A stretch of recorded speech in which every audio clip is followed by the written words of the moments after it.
మిథున రాశి ప్రేక్షకులకు స్వాగతం. మృగశిర నక్షత్రం 3-4 పాదాలు, ఆరిద్ర నక్షత్రం 4 పాదాలు, అలానే పునరుసు నక్షత్రం 1, 2, 3 పాదాలు మిథున రాశి కింద వస్తుంది. శ్రీ పరాభవనమ సంవత్సరంలో ఈ మిథున రాశి వాళ్ళకి శని సంవత్సరం మొత్తం కూడా మీన రాశిలోనే, అంటే మీ జన్మరాశి నుంచి దశమ స్థానంలోనే సంచారం చేస్తూ ఉంటారు. శని రాశి మార్పు అయితే ఉండదు. ఇక రాహు కేతువులు ఇద్దరు కూడా సంవత్సరం చివరి వరకు, అంటే డిసెంబర్ 5వ తేదీ వరకు కూడా రాహుకేతు మార్పులు కూడా ఉండదు. రాహు యాజ్ ఇట్ ఈజ్ కుంభంలో సంచారం, కేతు యాజ్ ఇట్ ఈజ్ సింహంలో సంచారం. అంటే మీ జన్మరాశి నుంచి తృతీయ స్థానంలో కేతు ఒక సంచారము, నవమ స్థానంలో రాహు ఒక సంచారము. డిసెంబర్ 5వ తేదీ తర్వాత రాహు మకరంలోకి ప్రవేశిస్తారు, కేతు కర్కాటక రాశిలోకి ప్రవేశిస్తారు. అంటే మీ జన్మరాశి నుంచి ద్వితీయ స్థానంలోకి కేతు ఒక ప్రవేశము, అష్టమ స్థానంలోకి రాహు ఒక ప్రవేశము. ఇక గురువు గారు జూన్ 1వ తేదీ వరకు కూడా మిథున రాశి, అంటే మీ జన్మరాశిలోనే సంచారం చేస్తూ ఉంటారు. జూన్ 1వ తేదీ తర్వాత కర్కాటక రాశిలోకి ప్రవేశిస్తారు. జూన్ 1వ తేదీ నుంచి అక్టోబర్ 31వ తేదీ వరకు ఆయన కర్కాటక రాశిలోనే సంచారం చేస్తూ, అక్టోబర్ 31వ తేదీ అతిచార మార్గంలో తొందరగా ఆయన కర్కాటక రాశిలో సంచారాన్ని క్లోజ్ చేసేసి ఆయన సింహంలోకి ప్రవేశిస్తారు. అక్టోబర్ 31వ తేదీ అక్కడ కొద్ది రోజులు ఉండి, ఒక మాసం ఉండి, మళ్ళీ వక్రించి మళ్ళీ నిదానంగా సంవత్సరం చివరిలో మళ్ళీ కర్కాటక రాశిలోకే వస్తున్నారు. ఈ గ్రహ సంచార రీత్యా మిథున రాశి వాళ్ళకి, మిథున రాశి ప్రేక్షకులకి ఒక చిన్న ముఖ్యమైన గమనిక. మనం గోచారం ద్వారా గురుబలము, శని బలము, రాహుకేతు బలాలు, అలానే ఆదాయ వ్యయ ఫలాలని చెప్పుకుంటున్నాం. ఒక రాశికి ఈ సంవత్సరం గురుబలం ఉంటే వచ్చే సంవత్సరంలో గురుబలం ఉండదు ఆ రాశికి. అలానే కొంతమంది చెప్తూ ఉంటారు, మాకు ఏళ్ళనాటి శని అయిపోయిందని చెప్తున్నారు, అయినప్పటికీ కూడా మాకు మంచి ఫలితాలు రావట్లేదు అని. గోచారంలో ఉంటున్న గురుబలం ద్వారా, శని బలం ద్వారా మన జీవితంలో అన్నీ జరగవు. మన వైయక్తిక జన్మ జాతకంలో శుభకారకత్వ వహించే గ్రహ దశలు జరుగుతూ ఉంటే, పాజిటివ్ ఇన్ఫ్లుయెన్స్ చేసే గ్రహ దశలు జరుగుతూ ఉంటే మన లైఫ్ అనేది స్మూత్గానే వెళ్తూ ఉంటుంది. ఈ గోచారంలో గురుబలం ఉన్ని లేకపోయిని మనకి వైయక్తిక జన్మజాతక రీత్యా శుభకారకత్వ వహించే గ్రహదశ జరుగుతూ ఉంటుంది కాబట్టి మనకి జీవితంలో సాఫీగానే సాగుతుంది, గురుబలం ఉన్నా లేకపోయినా.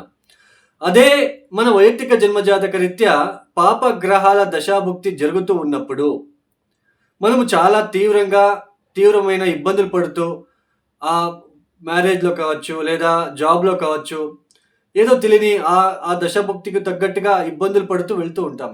ఆ సమయంలో కనుక గురుబలం వస్తే, ఆ గురుబలం ఉన్నన్ని రోజులు మనము ఊపిరి పీల్చుకోగలుగుతాము. ఎవరో ఒకరు మనకి సహాయం చేస్తారు, ఆర్థికంగా కాస్త కలిసి వస్తుంది, వ్యాపారంలో కొంచెం అభివృద్ధిదాయకంగా ఉంటుంది, కాస్త పెళ్లి కాని వాళ్ళకి కాస్త సంబంధాలు వస్తాయి, కొంచెం పాజిటివ్గా ఉంటుంది.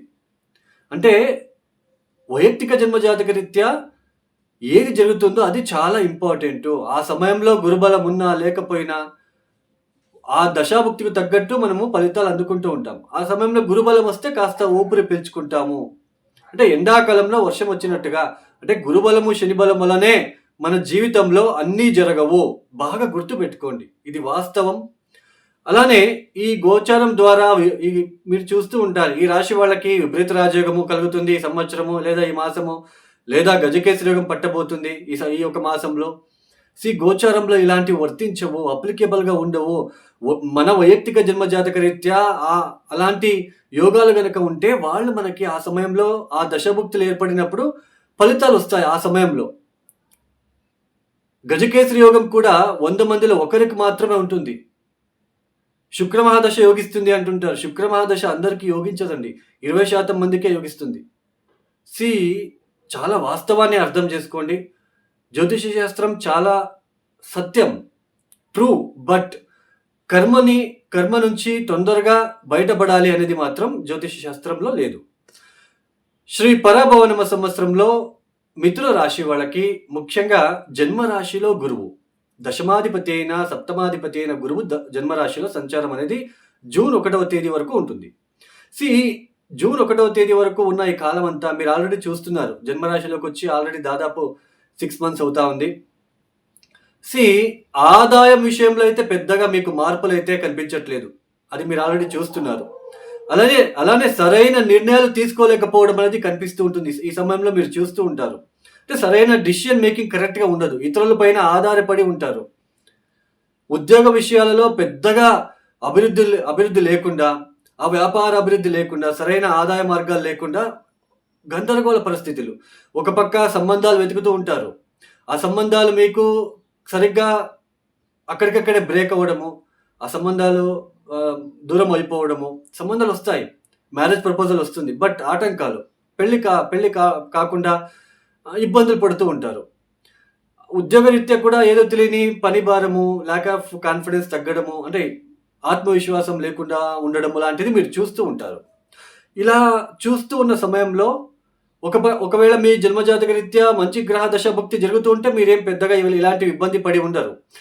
దశాభుక్తి బాలేనప్పుడు ఇలాంటివి గోచరంలో కూడా బాలేదు కాబట్టి ఆ ఇబ్బందులు మీకు బాగా ఫీల్ అవుతూ ఉంటారు. జూన్ 1వ తేదీ తర్వాత గురువు ద్వితీయ స్థలంలోకి ప్రవేశిస్తారు. ఈ సమయం ఉంది కదా, ఇన్ని రోజులు మీరు కష్టపడ్డారు. ఈ జూన్ 1వ తేదీ నుంచి ఆర్థికంగా కలిసి వస్తుంది. ఆదాయ మార్గాలు పెరుగుతాయి. మీ మాటకు విలువ పెరుగుతుంది. ఆత్మవిశ్వాసం పెరుగుతుంది. ఉద్యోగంలో ఉన్న ఒత్తిడులు నివారణ చేసుకోగలుగుతారు. వాటి నుంచి బయటపడతారు. వ్యాపార అభివృద్ధి కోసం చేసే ప్రయత్నాలు సఫలీకృతమవుతాయి. ఎస్పెషల్లీ మిథున రాశిలో పుట్టిన వాళ్ళు వాటర్‌కి సంబంధించిన బిజినెస్, చేపల బిజినెస్, రొయ్యల బిజినెస్ ఇట్లాంటివి ఏదైనా చేస్తూ ఉంటే, హోటల్‌లో కాంట్రాక్టర్స్, కన్‌స్ట్రక్షన్ సైడ్ ఉన్నవాళ్ళు, లేదా కొత్తగా నాకు రోడ్ కాంట్రాక్ట్ కావాలి. Yes, this is the right time. June తర్వాత మీకు కొత్తగా ఏదైనా కాంట్రాక్ట్ రావడము, ఇట్లాంటివి. అలానే కుటుంబంలో ఏదైనా శుభకార్యాలకి హాజరవ్వడము, పాల్గొనడము, అలానే పెళ్లి కాని వాళ్ళకి పెళ్లి ఫిక్స్ అవ్వడము, ఉద్యోగంలో సడన్‌గా మంచి మార్పులు చూస్తారు. సడన్‌గా అంటే ఆకస్మికంగా మంచి మార్పులు చూడగలుగుతారు. జూన్ 1వ తేదీ నుంచి అక్టోబర్ 31వ తేదీ ఈ 5 మాసాలు ఎక్సలెంట్ మిథున రాశి వాళ్ళకి. ఆ వ్యాపారంలో ఉన్న ఒడిదుడుకులు తగ్గుతాయి. మీకు ఆత్మవిశ్వాసం పెరుగుతుంది. ధైర్యంతో వ్యవహరిస్తారు. ఉద్యోగంలో ఉన్న ఆటంకాలు తగ్గుతాయి. ఏదైనా ప్రమోషన్ కావాలని కోరుకునే వాళ్ళకి ప్రమోషన్ వస్తుంది. ఇంక్రిమెంట్ వస్తుంది. సో, ఇలాంటి పాజిటివ్ ఎన్వైర్న్‌మెంట్ ఈ 5 మాసాలు మాత్రమే చూస్తారు. అక్టోబర్ 31వ తేదీ తర్వాత తృతీయ స్థానంలోకి వస్తాడు. మళ్ళీ ఆదాయ మార్గాలలో అప్పుడు కాస్త తగ్గుతుంది. మళ్ళీ కాస్త ప్రయత్నాలు, ఎఫర్ట్ ఎక్కువ వేయాల్సిన ప్రమేయం ఏర్పడుతూ ఉంటుంది. సో, అది అక్టోబర్ 31వ తేదీ తర్వాత చెప్పుకుందాం. బట్ ఈ దగ్గరలో ఉన్న సమయం అయితే మీకు చాలా బాగుంటుంది. ఇక రాహు కేతులు కూడా, కేతు సోదరులతో ఇబ్బందులు, మాట పట్టింపులు, సోదరులతో చాలా ఒడిదొడుకులు, వాళ్ళకి ఏదైనా ఇబ్బందులు, తండ్రితో ఇబ్బందులు, పిత్రార్జిత ఆస్తికి ఇబ్బందులు ఇట్లాంటివి ఏర్పడుతూ ఉంటాయి. తర్వాత విద్యార్థుల చదువుల పట్ల అశ్రద్ధ చూపించడము, ఇట్లాంటివి కలిగించే ఆస్కారాలు ఉంటాయి. ఈ మిథున రాశిలో పుట్టిన మృగశిర నక్షత్రం 3, 4 పాదాల వాళ్ళకి గురు సంచారము, శని సంచారం ఎప్పుడు బాగుంటుందో చూద్దాం. గురు సంచారం ఎప్పుడు బాగుంటుంది? జూన్ 18వ తేదీ తర్వాత ఆగస్ట్ 19వ తేదీ వరకు. ఈ సమయం అంతా మీరు ఏదైనా ప్రయత్నాలు చేస్తూ ఉంటే, అది వ్యాపార పరంగా, ఉద్యోగ పరంగా, అలానే మ్యారేజ్‌కి పరంగా ఈ సమయం మీరు యుటిలైజ్ చేసుకుంటే ఎక్సలెంట్. అగైన్ అక్టోబర్ 31వ తేదీ తర్వాత ఆయన తృతీయ స్థలంలో ఉన్నప్పటికీ కూడా మీకు మళ్ళీ ఆ గురు సంచారం బాగుంటుంది. అంటే జూన్ 18వ తేదీ నుంచి ఆగస్ట్ 19 ఈ పీరియడ్ మీకు ఎక్సలెంట్‌గా ఉంటుంది.